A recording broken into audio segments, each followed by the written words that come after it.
Yes. Hi, greetings. Where are you? What are you doing?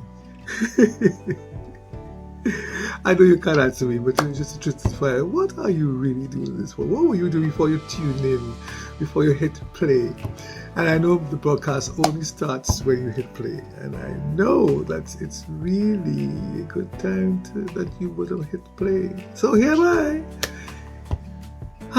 Another Monday evening, another exciting broadcast. Dr. Kenneth Ina is here saying, welcome to my space. It's good to have you. You know, I've really been going through these months with you and looking at the content that we have been sharing, and especially this last couple of weeks here, looking at disappointment and wondering, how am I disappointed? You know, you look at the subscriptions and you say, but I don't know what to think. I am not the social media guy. You know, I'm now getting to social media and I'm now learning. But I hear from my colleagues, oh, you're doing well. And I wonder what that really means. How do we accept you are doing well when you have your own forecast? When you have your own criteria?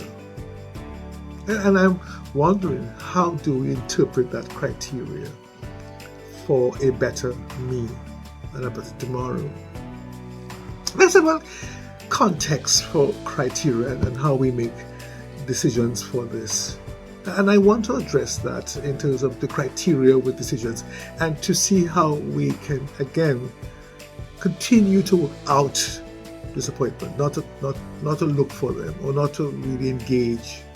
So I was thinking that it would be good to look at two things. One, our career choice, and of course, the other one would be marriage.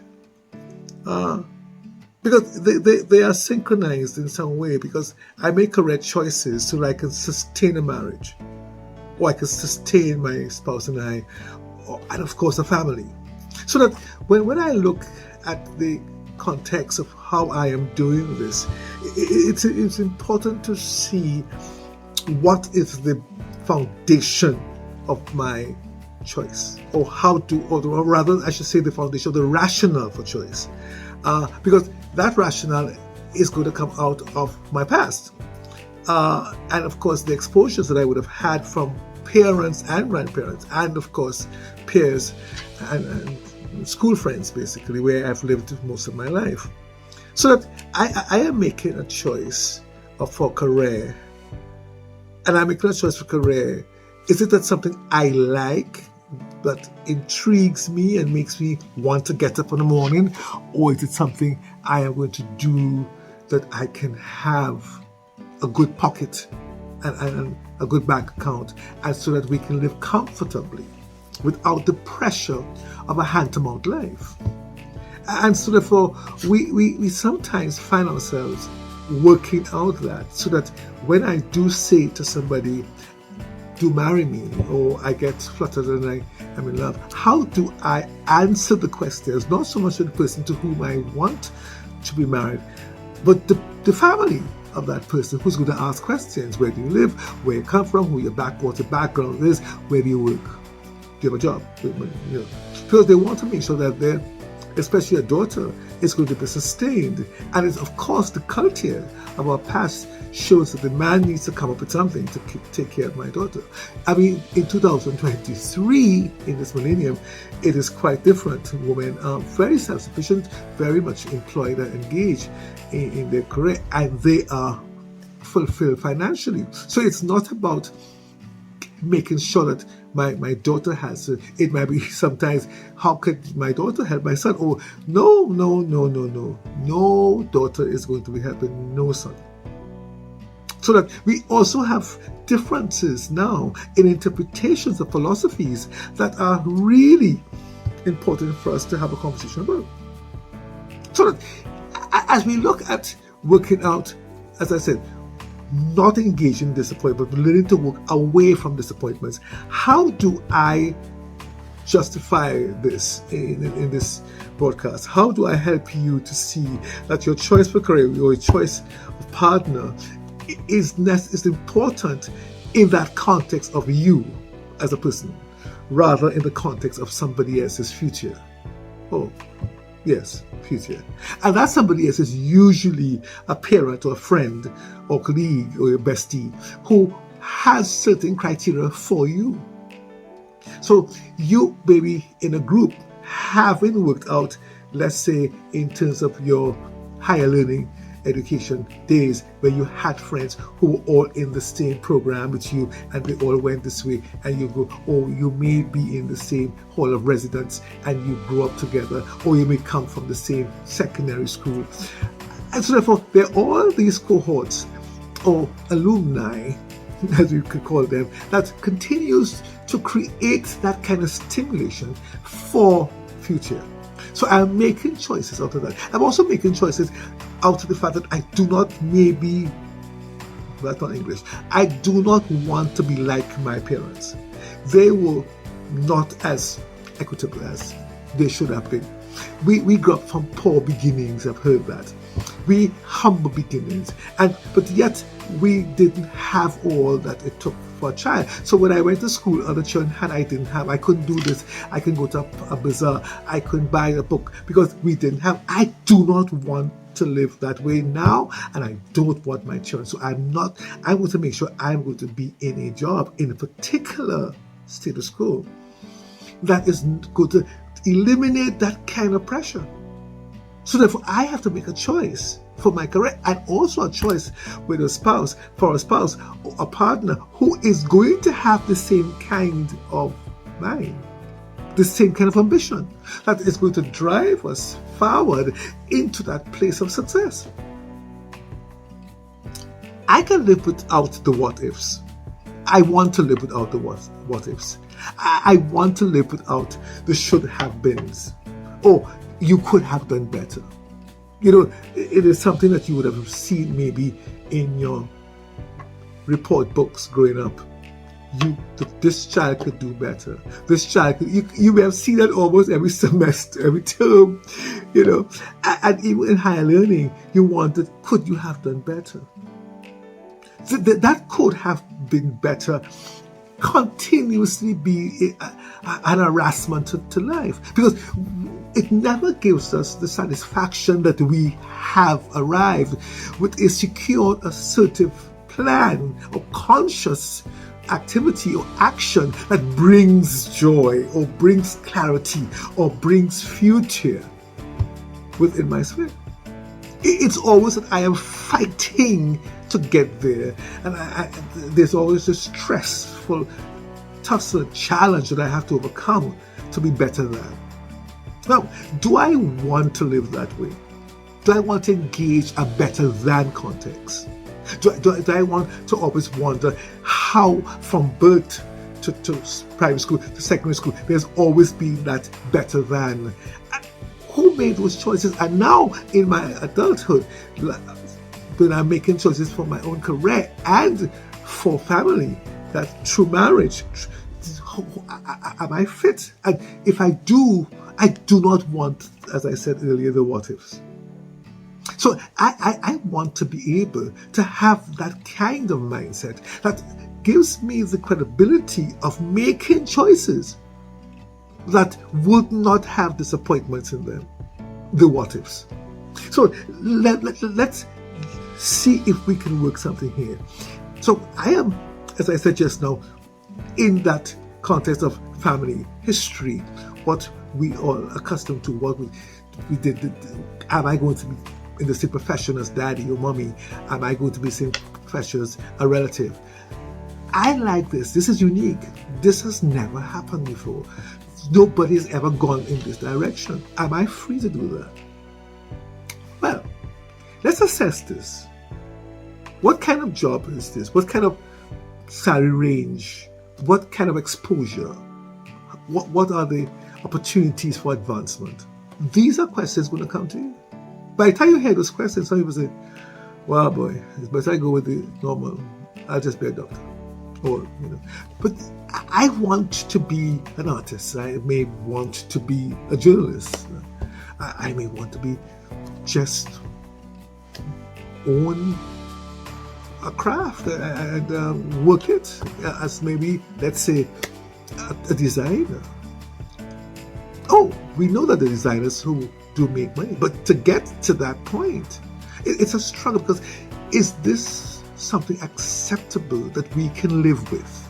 Is my partner going to want to be married to a designer who is depending on people to say, I want a dress, or I want a garment, or I want a suit?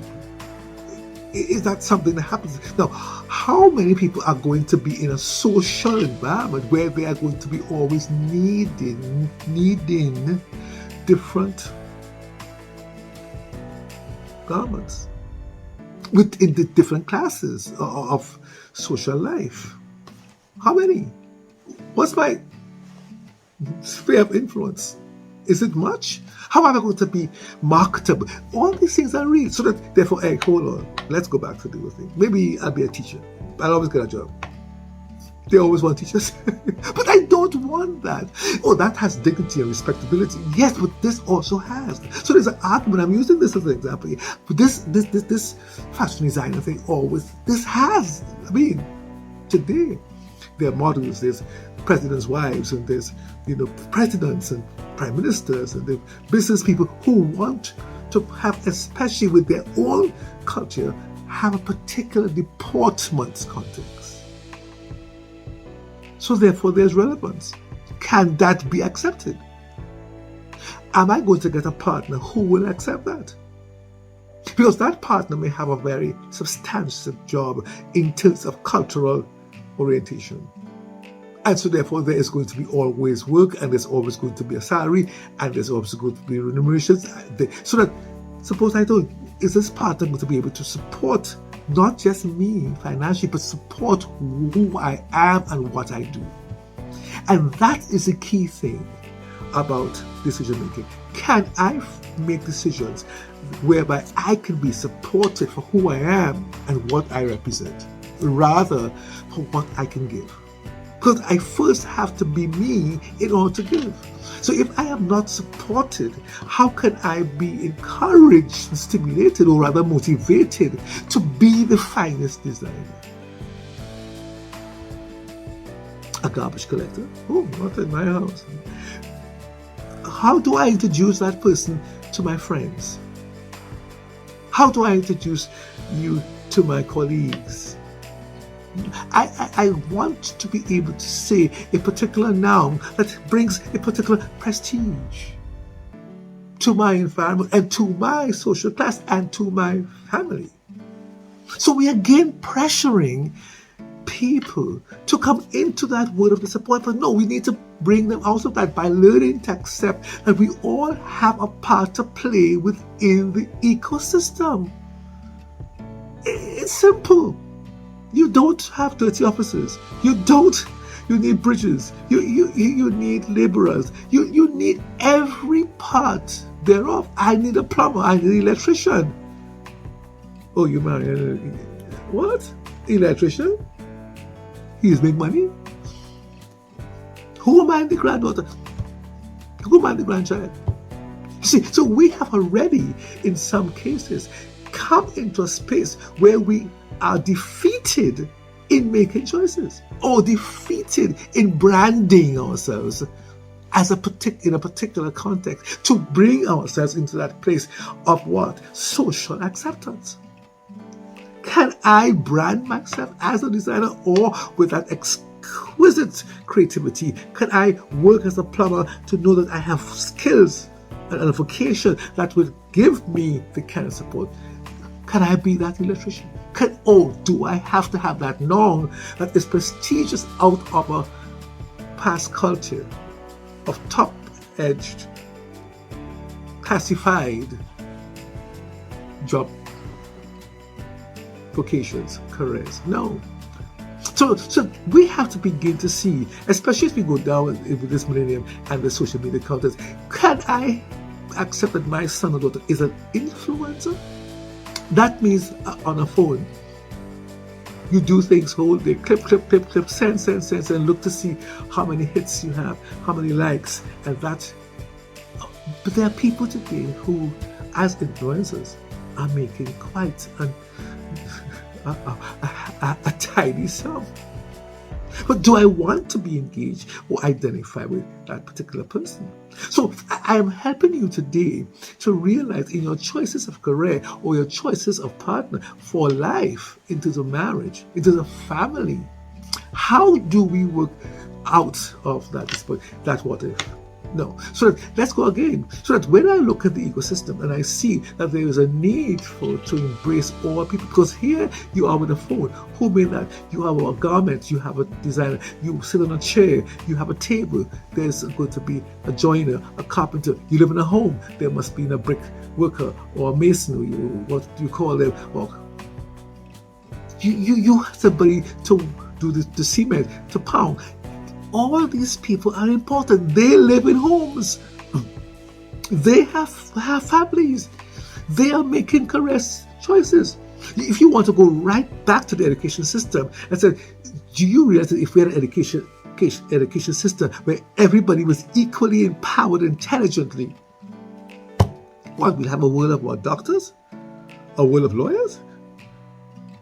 A world of what? No, we have to see, according to my hand, look, 5 fingers, all different, but yet a hand. Different lengths, different touch, contacts, but we all are a hand. Can we realize that there is no disappointment about your hand? You don't wish that they all had the same length, they all have the same look. No. And they all have different fingerprints. So we have to see that we must be embracing in terms of going forward without being disappointed that I can't, or my fingers, look at them, they're so short and stubby. Why they all could be saying, no, it's called a hand. And this is how it has been constructed before you even knew you were going to get a hand. Look at your body. Look at the limbs. All the limbs are not the same size. All the limbs are not in the same place, but they establish a construct that we call body. And so therefore, within our system, making choices, we have to realize that the choices we make for career all are going to be a part of a system that is going to find cohesiveness and reliability that is going to be accepted and very functional. It makes the world what it is. So you have to begin to say, this career choice has a fit. I may not see it, but it has a fit. It's a need. I think of days of old. Who would have taught a plumber?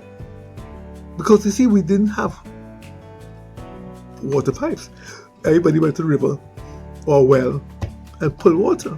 But because of the growing development of technology and science, we were able to have wells and lines and pipes and sewage. And all that therefore give education, but there need to be skills in order to maintain. In order to do what? Maintain. So it's important for us to see the maintenance aspect of how and why we are who we are.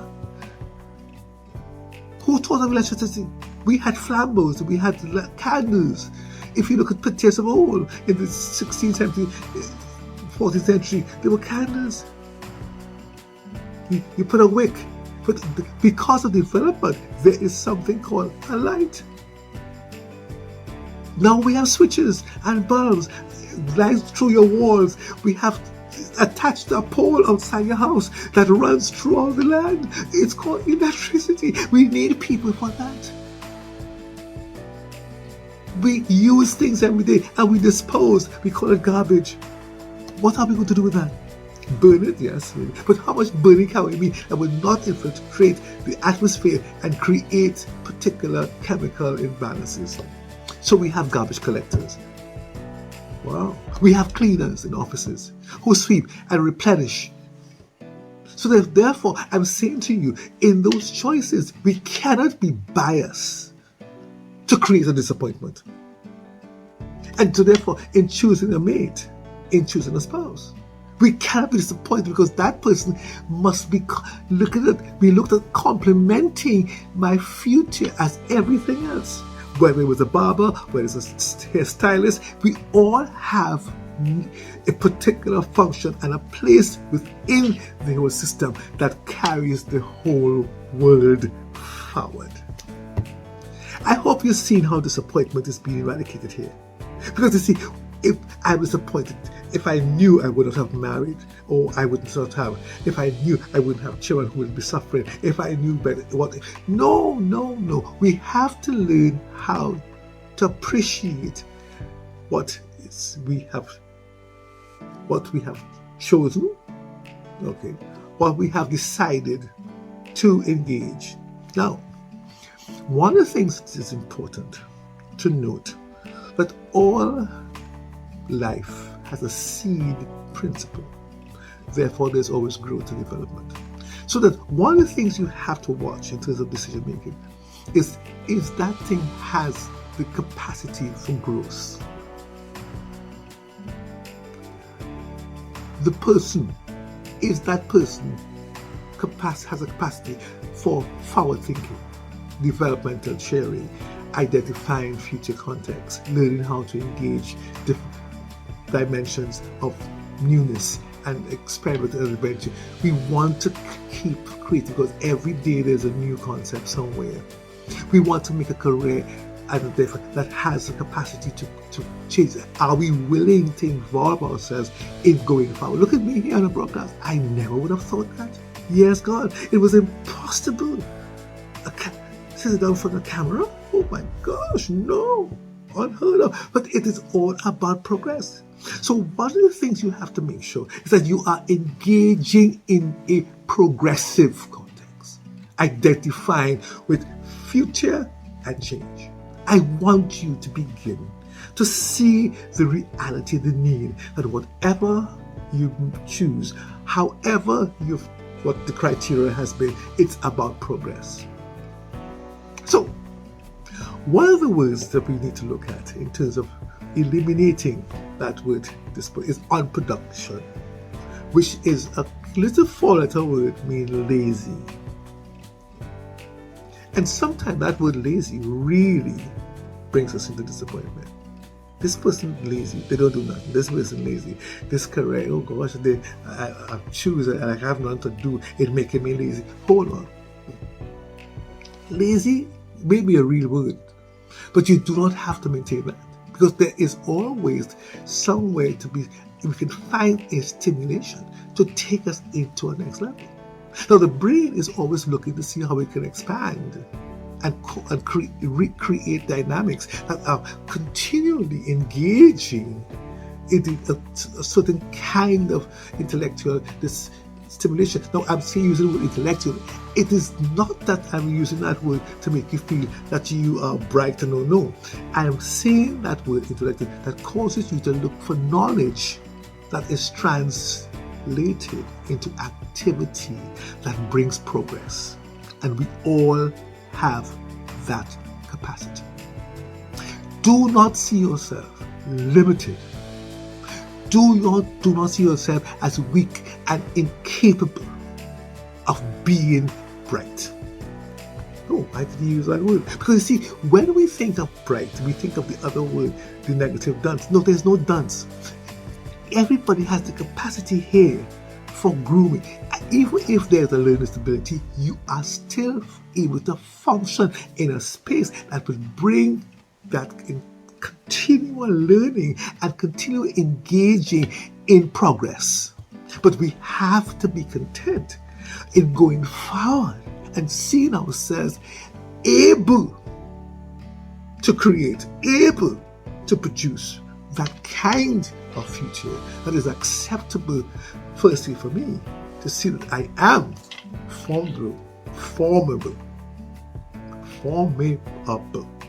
going forward with that ability to function and to achieve. Pressing through and overcoming the doubts and the agonies of despair and the talk about how I can't and it is disappointing. No, I am going above and beyond that. I'm pressing through. We do. The pumill presses down. The pumill presses up through the ground. It presses up. The radical presses down. So, The plant comes above the ground and continues to grow. We are like that. We have the same capacity. So today I want you to know that you need not wallow in disappointment or want to try to make the best choice, the best career, the best marriage. I can function with that partner and to overcome and to look at to see how bright my future is. And it's not about the money I'm going to make, it's about me who is going to make the money. So I need to present that. So may the Lord bless you. May you keep fresh. And may you remember you are created in His image. And I tell you, that is creativity for you. So be of good cheer. Be glad about yourself. Know you have capacity. Know you have a tomorrow. And the choices you've made, remember, it's not about the wrong or right choice. It's not about what you think should be the choice. It's a choice that you make that has a seed-bearing context that continues to grow and make you a citizen of your nation, a member of a family, a product of great success that continues to flourish. Grow where you're planted. You will grow and blossom. Have a good evening. Have a good day. Have a good life. Dr. Knight signing off here.